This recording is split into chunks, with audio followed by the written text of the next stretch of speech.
Hi, I'm Charlotte Merrill, and this is our So Let's Be Friends podcast. This is a place where everyone belongs, and every story matters. Together, we celebrate our differences, bring awareness to disabilities, and build a more inclusive and supportive world. One conversation at a time, let's open our hearts and listen with kindness. I like when people ask me about my crutches because they can get to know me, and I like having friends, so let's be friends.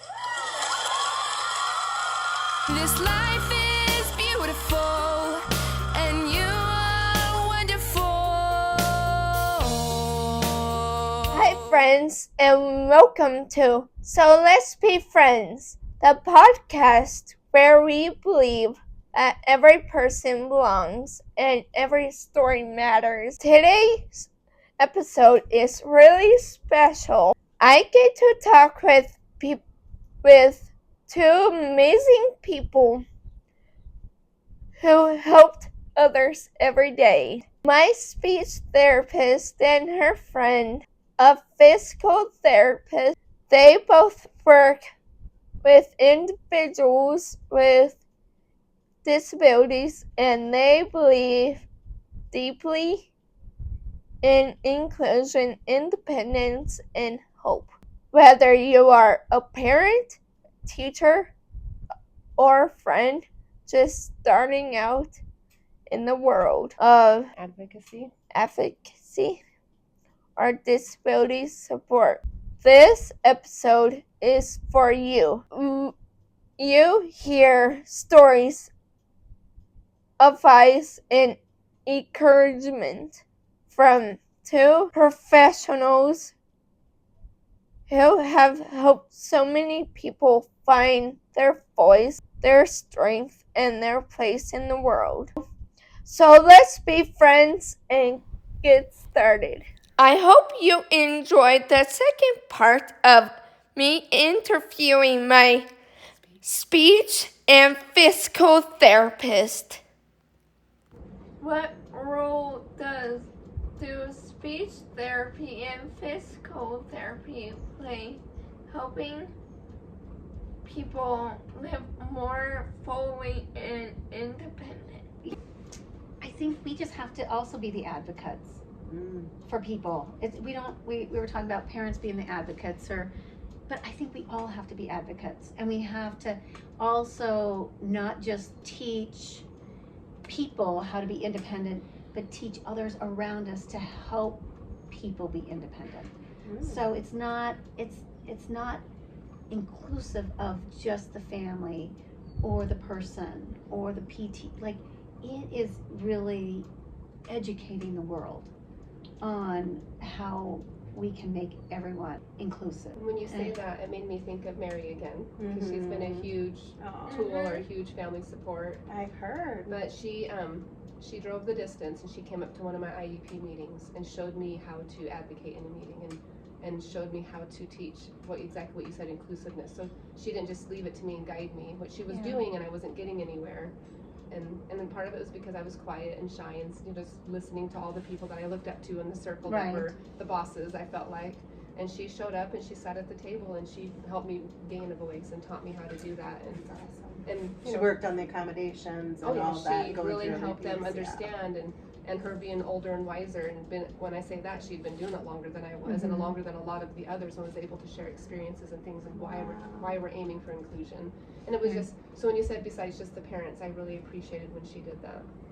And it's our job. That is part of our job, is to educate. And it's not just to do physical therapy. Right. And I'm going to say the other thing, it's not just to do physical therapy, it's also to listen to the person that we're working with, because our goals might be different than their goals. And we have to listen. We have to, and some of us, sometimes you listen better than other times. But if we stop and listen, I think that is huge. So can I add to that too? Yeah. Because I'm just having experiences with these, and this lady was sweet and she was kind, but she didn't listen, and she was one of our occupational therapists. She just didn't listen, and my kids were not interested in crafts. And every time she came, she wanted to do a new craft that she had found that she loved doing. And my kids just weren't interested in crafts. Harrison wasn't interested in crafts, and I finally just we tried talking to her I about love it. doing crafts, but She was picking things that didn't interest you, right? yeah, That were Yeah. kind but of boring. not Yeah, every jewelry day. making. Would you do jewelry making? I don't know. It was just It's whatever. Yeah. It's finding what And they're Charlotte was interested in. trying to tell her, like, I'm not enjoying this. Oh. You know, she was trying to tell her, and Yeah. the OT took it personally and said that she was being disrespectful. And I never heard my daughter be disrespectful, so I had to have these conversations and figure out. So I guess as a parent, you need to be aware of what's happening between the therapist and your child, and especially if you recognize that your child's personality is not being the same with them. Yes. That was really important, and I had to kind of figure out what was going on, and she felt like Charlotte was being disrespectful because she was not wanting to do the things she was I bringing love over. doing crafts, but not every time. And you need to do different things every time, not same thing every time. Sometimes therapists come in with an agenda, and then it really means being flexible and pivoting Because on what they're their interests are. they're teaching you just doing crafts. Right. And Can't she wanted do to learn more anything about cutting, others. how to cut the food. Charlotte was asking her, I want to learn how to make a meal or cut my food, and she just wasn't interested in that because she didn't want to I'm cook. still trying to learn how to make food. Oh. So I just really appreciated you But saying that, cutting to listen, has because it was been hard more for me. Easier though, What's more easier? cutting.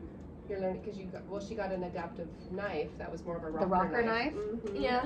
Awesome. So that's the other thing is we have to I think we have to just all step out of our boxes. Right. Because again, There's no boxes, no bubbles.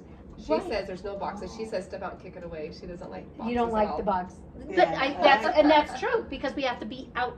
We have to stretch. We have to stretch. So I've I always like that. called I myself like a that Gumby metaphor. doll because you have to be flexible Pivot. cute. We have to And pivot. because we have to pivot. Right.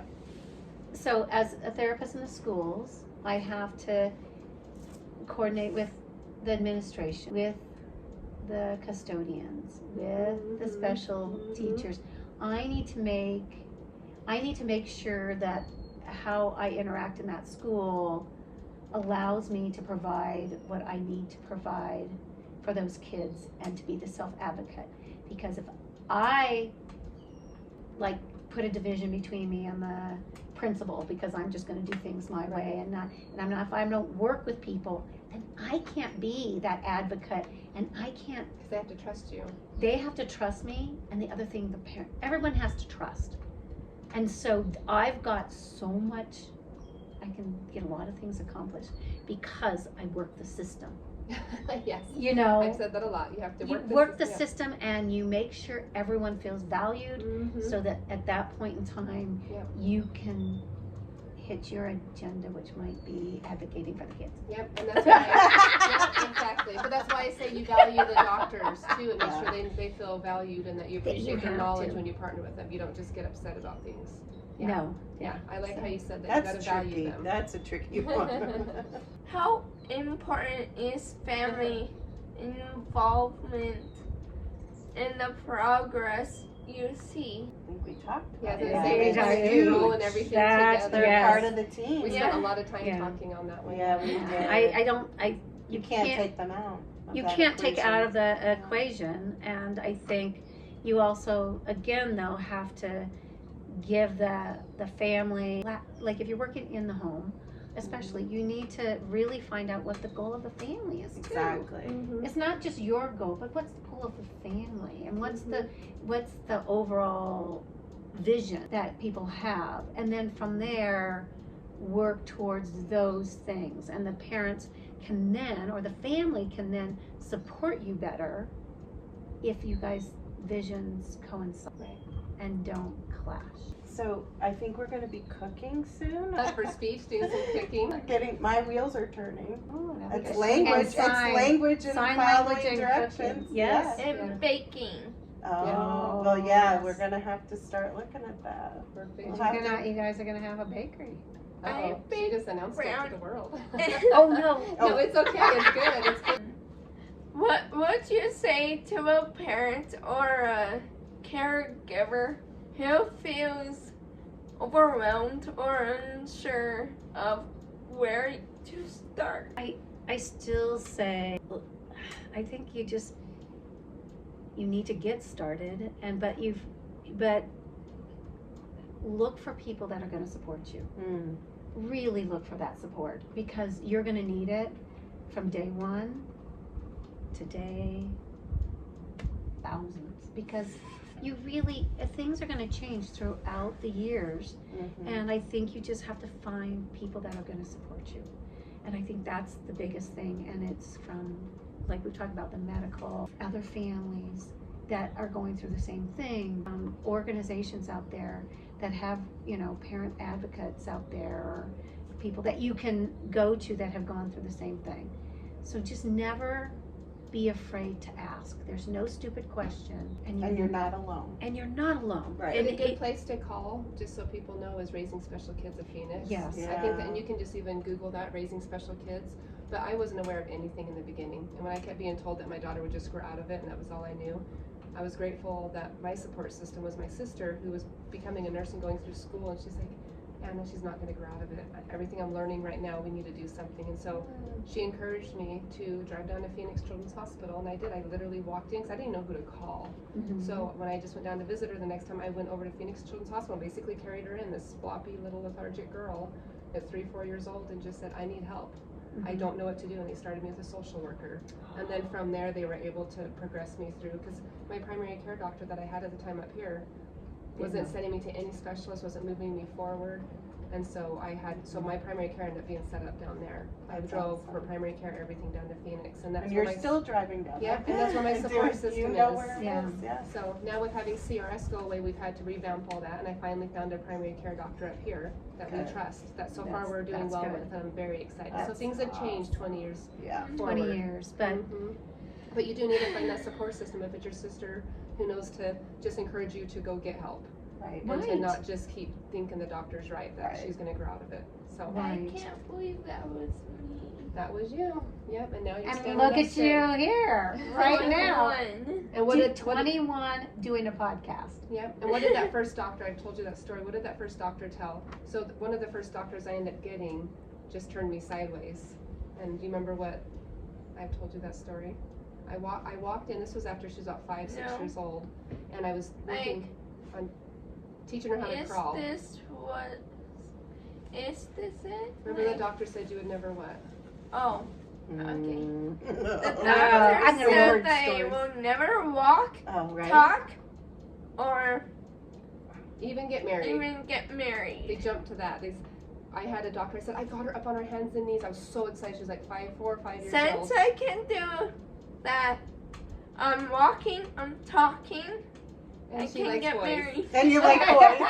And you like boys. So when the doctor went from, I still remember she's like, are you not listening to me? Your daughter will never walk, talk, or get married. And when she jumped to get married, I'm like, this.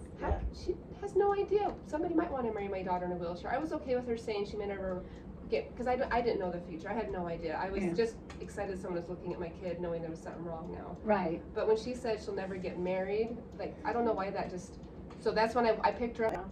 So then I just went ahead and went to another doctor. I realized I could get another doctor and just kept moving to a specialist who was willing to work with me. But And that's probably your best advice to people. If you're not getting the support that you need, Right. you can move. You're not stuck with that person. Right. And There's again, a million doctors out there in the world. and I that's- will I went through- understand you. Right. right, and you need someone to understand you, and no one should ever tell anyone that they are not going to be able to do something, because we don't understand the neurological system. I have seen miraculous things happen from kids that are born with a disability to kids that have like meningitis and now have lost everything and worked their way back.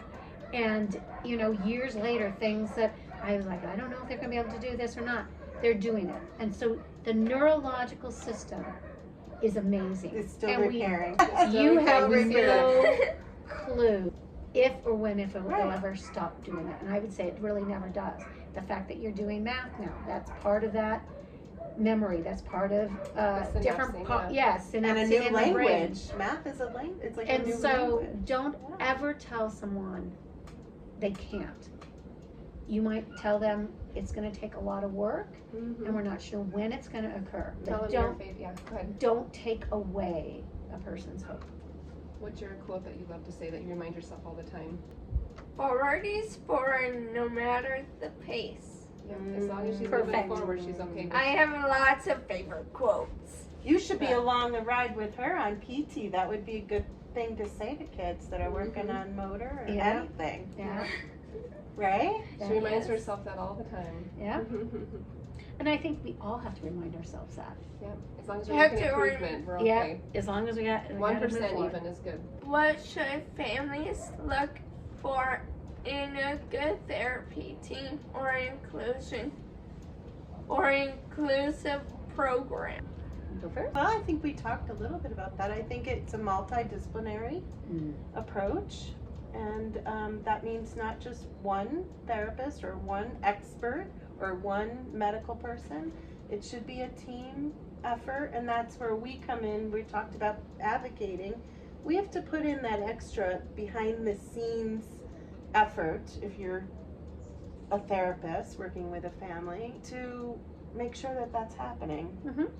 And you're trusting You're trusting. the team, you're listening. It's multidisciplinary. I still believe in that. I hope that's what I'm doing still. Even out of the schools, I hope I'm doing that. But it's the family, of course, is included. They're one of the number one. So I think it's just knowing that you need to have it. This is a team effort, and you're not alone. The family's not alone in this. And they can listen and they can gather the information that they receive. Knowledge is power, and then they have to decide what they want to do with it. But it's ultimately the family's decisions, like we talked about. Yeah, and I do think it's really, to find a good team is you have to find people that you feel comfortable with. Because we become, for a lot of kids, we become the person that you look to help you and guide you. So you have to have that trust. So if a therapist or a team does not give you that, doesn't make you feel like you can trust them, then it's time to find another team. Or doesn't appreciate you and your input on what your needs are and things like that. So it's really becoming almost a marriage. Yeah. And we looked at this and when we're all working together for a kid, it's like this marriage, and what type of commitment do you have? And so people have to be committed. And so that's what I And look one at. approach might not fit, like you were saying with one of your therapists, and that's okay. Right. But we still she kept may friends. not change. We you still know? stayed friends with her because I didn't want to just Oh, upset that's her. You know what I mean? Yeah. But, Yeah. but I had to help But her. that's kind, and that's understanding that maybe her approach wasn't the right one for you, for the family, And or we for gave her a chance to adjust and try something different, but she was really stuck on crafts. Yeah. And there's so many different approaches and things that we're trained in, and people. I mean, there's a lot of specialties in all those areas. And a lot of different So- philosophies. Yeah. Yes. So the philosophy is huge also, Yeah. because Yeah. if you're not on the same philosophy, if someone doesn't believe in inclusion, Right. and that's where you want to go, you know that therapist is probably not going to be, or that team member is not going to be good for you and your family, because they're not going to support that. So I think you have to find people that are on the same page as you and can support what that looks like, but also being willing to give you giving you their professional opinions too. So it goes both ways. It's like, we have information to give, and we want to feel like you appreciate that information. You don't have to agree with me. You do not have to agree with me, but appreciate the information I'm giving you, and vice versa. And then if you can come and meet in the middle to all of that, then that's the good team, because that means everyone's listening and honoring people's differences Opinions and thoughts and beliefs. Yeah. yes. I like that. That's For the benefit of It's all client, for the the benefit student, of or the student yeah, and the family. yeah, like and the making sure- family, like that. Right, So right. I have gotten in So trouble a few times. I was and thinking we've sat lied. through plenty of meetings. So I'm thinking, Yeah, that Sherry's got in her trouble because I'm I was always known to be I still am the student advocate, and I didn't agree with some of the rest of my team's decisions because I knew that that's not where the parents were or the child was, and Well, it sounds like you're also breaking down through a new area of, you know, being inclusive, which is a hard area for people, some people to understand. They're still Right. very much about yeah. keeping people separated off and segregated And off. labeled. So I do believe in some self-contained classrooms, and because that's what I've grown up with at the district. But that doesn't mean that you don't find areas for inclusion. So if that's where the child is going to get the best educational benefit, then that's okay. But it doesn't stop there. So then PE or specials so then it's still or inclusive, so recess. it's not self-contained. It needs to just be. The classroom The itself, academics the academic are is self-contained, yeah. but then They have the the inclusion other model. is they're still included out there with their Peers. But I think and it stuff like depends that. individually. Every child, you know, Yeah, is looking and at that's why we have an IEP. Yeah, exactly. How can schools or communities work together with therapists like you to create more inclusive space? Again, I think we need to be the voice, but we also need to go in, just like you said. You can't go in, and I've done this because I'm pretty hard-headed. You can't go in and just ram your ideas or your opinions on. You have to try to go in and help people understand. And that is a learning process for us as therapists, or for pretty much everyone. But I think that's When you're talking about the schools. yeah, like schools or even communities. Like if you want a community program, you want to help a community program, you have to you have to first teach them, and then that allows them to work better with us. But you have to try. A couple things come to mind. One was that you said earlier, is you said you've actually gone with some of your clients to their work and helped them adapt at work, like, you know, just how to bend up and down and move things around. Yeah. So you've helped them at work. And then also another thing I thought of, at church, we actually have the chalkboards moved down, so they didn't have to get a stool or a ladder because they were in a wheelchair, and so they could reach the chalkboard, and, you know, moved it down to where everybody could reach it, including the person in the wheelchair. Yes. So kind of things like that going in, and I've been able to help in situations like that for Yeah. jobs or schools or just at church or different. So you're things. engineering the environment, yeah. Yeah, moving it, adapting it, instead of making them have to have a ramp to get up to the chalkboard. Just moving the chalkboard down, everybody can reach it. Right. So Moving the soap down in the bathroom yeah, exactly. so a kid can actually reach the soap. Right, or the person in the To wash- wheelchair. Yep. Yeah. Yeah. Or little kids. Little kids. It was in a school, and it was meant to be a junior high, but it became an elementary / junior Nobody's high. too tall. And so the soap things were high for junior high kids. Yeah. And so kids in wheelchairs, even the little preschoolers or kindergartners, couldn't reach the soap. So you You have to adapt. have to adapt. But so I think we have to be educators, and that's how schools and communities can work Pay better with us. attention. Pay attention is perfect. Who's coming in? That's right. What has working in the disability community taught you about friendship, strength, or love? And many people I've met through some of my best friends are therapists. I mean, that's a biggie when it comes to the clients I've worked with. Just watching them grow and progress and show strength and braveness, and I mean, I'm inspired every day. I'm inspired by you, Charlotte. I'm inspired by your siblings, and Yes. I mean, that's my inspiration, to watch how you guys are you have, what did we say? We said the grit. We've talked about that. We used that word. And I'm trying to think, just being brave and working through and problem solving and getting out there and making friends and being social, right? I mean, those are all the things I could talk about myself as the friendships I've made and the love that I've witnessed, but then watching my client, there's so much to that. Well, last night it was exciting to me. Sorry, you're just going to No, go. I was just saying it was exciting to me that I was in a meeting with a doctor, just helping somebody else, actually mentoring another mother. I had a mother sitting next to me on a Zoom with a doctor last night. And it just came, we were talking about my children, what they've gone through with the doctor. And Charlotte, it is exactly what you said. Charlotte came up to me, sat next to me, and said, "Can I interrupt for a minute?" And I was like, "Okay, yeah, it's important." And she just said, "Can I go out tonight to a single adult activity to go hang out with some friends?" And that to me was such a stamp of all the stuff we've done. With speech therapy, physical therapy. Yeah. These are the things I love. The interruption. I love that my young adult was able to ask to go out and do things with friends, and that's been my goal. That was my trophy. Mm-hmm. And it was just neat to be able to be mentoring this mother next to me, the doctor that has helped me for the last 10 to 12 years on the Zoom, and my daughter interrupting so she could go have fun and do all the things. Did you share? Were you able to share that, or was it kind of not really, because it was about the mother. It was about the mom. But that was this is the first I got to share that moment. But it was really exciting for me. And that was a trophy mom moment for me, that my daughter was leaving the house without my help.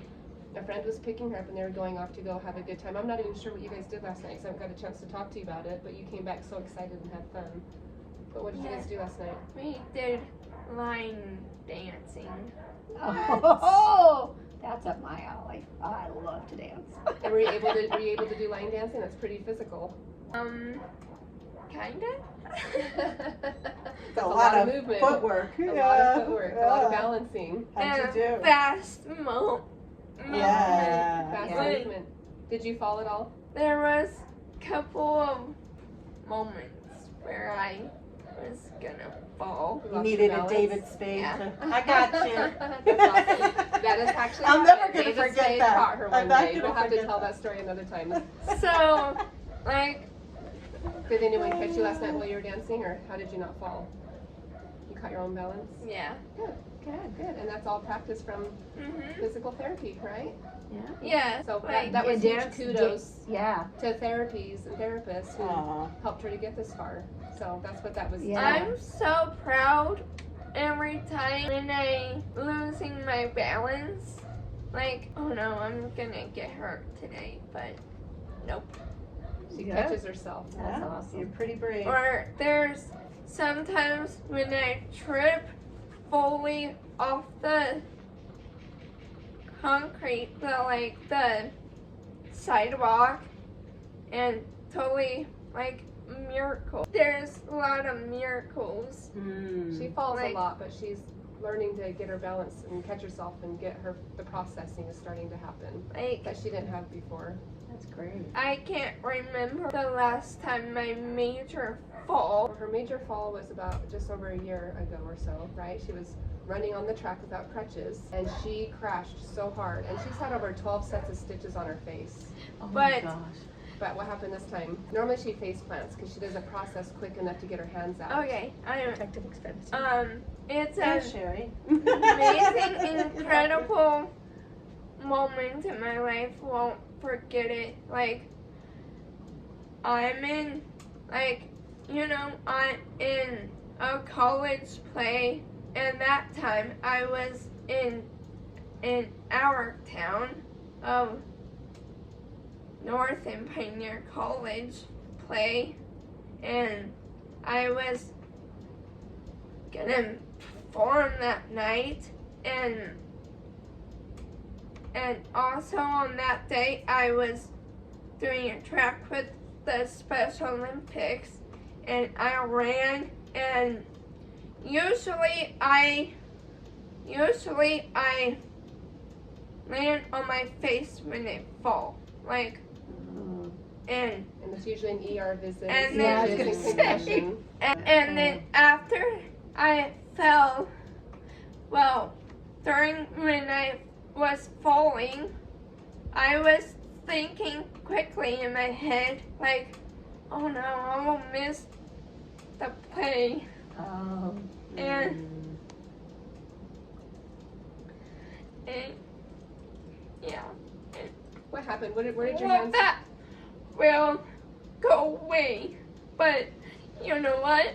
When I fell, I actually caught myself with my hands. She caught herself with her hands, which has never happened Oh in my gosh. 19, 20 years. She's never. Every time she's fallen, it has been a serious injury, and she caught herself with her hands. And I remember running over there, and her hands were on the ground, and she was looking up with tears because it hurt, and there's blood everywhere. But she said, I caught myself, and she was laughing, and she was biggest smiles ever that she caught Laughing, herself. crying the whole bit, right? She was in pain, but Yeah. she didn't care. Her face was You were okay, so and she didn't. Yeah, I excited. was in so much pain, but Aw. but the whole thing after I fell and found my hands all bloody and my knees Yeah. got bloody too. Yeah. Not my face. I was so happy, like no hospital, nothing. Like But her I face was able to Aw. perform. I was gonna say you saved your face for the performance. Yeah. She was For a so, lot of things. And but that was the first time she processed And touching herself a ever. friend came running up to me and came and helped me up while my mom was busy with something else. Well, I was coming, but I was on the other side of the track, so it took Yeah. me a bit to get over to her. But you came over. Of course I did. Yeah. But that was a miracle moment, and she'll Yes. never forget that. That's None your of us- miracle. The Your whole team will divine never forget. intervention. That's right? right. Little That is divine- Yeah. awesome. And I That's still a have divine. a scar on my hand. Yeah. But that's okay. But not on your face. I'm Save glad the face. I'm glad it wasn't my face because it probably would have been stitches and bloody everywhere and Yeah, would we've had not that be happen. able to perform.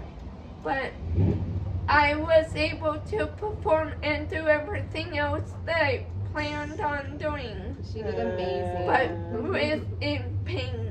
She powered through.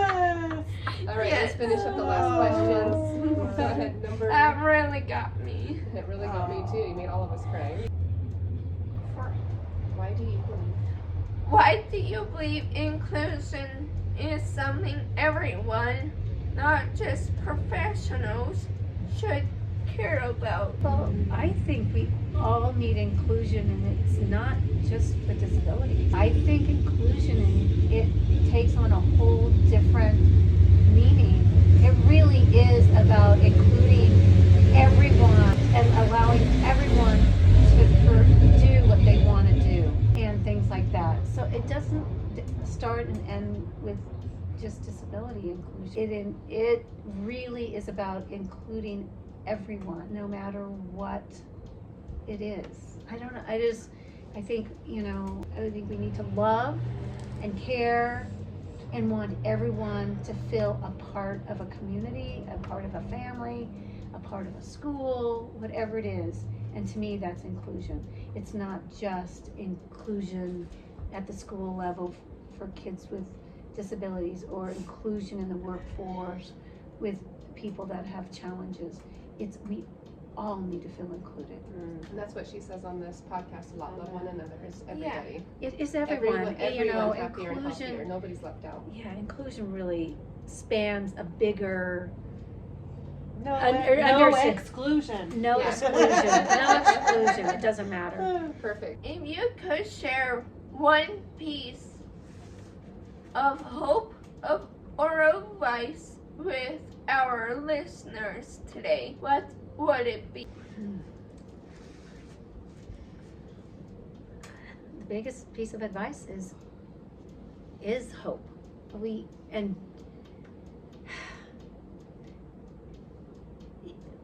There's limitations. We put limitations on ourselves, but I think with help we can figure out how to make everyone loved and appreciated. And I think we have to have value for people. So don't stop fighting for whoever, your child, a person, an adult. I mean, we talk about children right now because that's, where you guys are, where you're at right now. But I also look at elderly people. Mm-hmm. There's a lot of elderly people now struggle, and we're trying to figure out what the care looks like for them. So, but I just feel like you have to stay hopeful and persistent on doing the best you can do for the people around you and your community. I don't know. That's beautifully said. I don't know if I can top that. I think love and kindness come to mind, especially in our world right now. But I agree with you on the, inclusion for everyone. There's compassion. I think compassion is We mentioned grace earlier too. grace. And often we all have to look up that word and define it, whatever it means to you. But it's grace is big. I like it because we all have our struggles. Mm-hmm. And the thing is Yeah. is that we beat ourselves up a lot. Mm-hmm. That we did or did not do what we should have done when we should have done it. Could I have got her help before because of the doctors? But the thing is that we have to give ourselves that grace and say we're doing the best we can. And I want to say for parents especially out there, give yourself grace. There's lots of challenges. Find people that are going to support you, and or other. I'm not gonna say parents, caregivers. Like I just caregave for my mom. She lived 90 on her own in her own house, and then she needed help after that, and we moved her to Phoenix, and for 4 years there was a lot of caregiving, and I found that I had to give myself grace because I felt like I wasn't doing enough. And I think that made me understand what maybe other people have been feeling that I've been working with for years, is you don't feel like you're doing enough. And I don't know. That's a good point. So I think we try our best.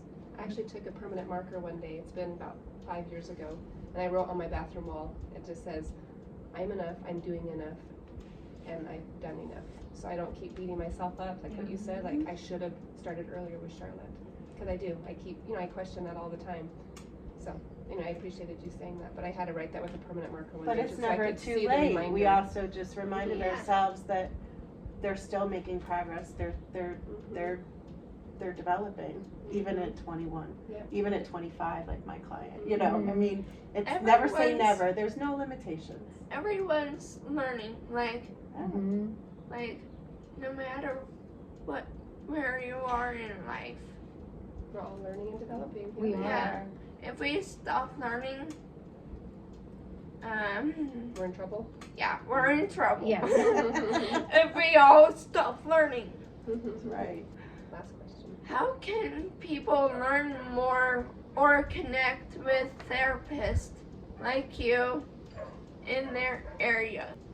I don't know how I think it just happens because you search out, like I think you can ask people, like if you're looking for a therapist or stuff like that, then look for people that have had good experiences in that.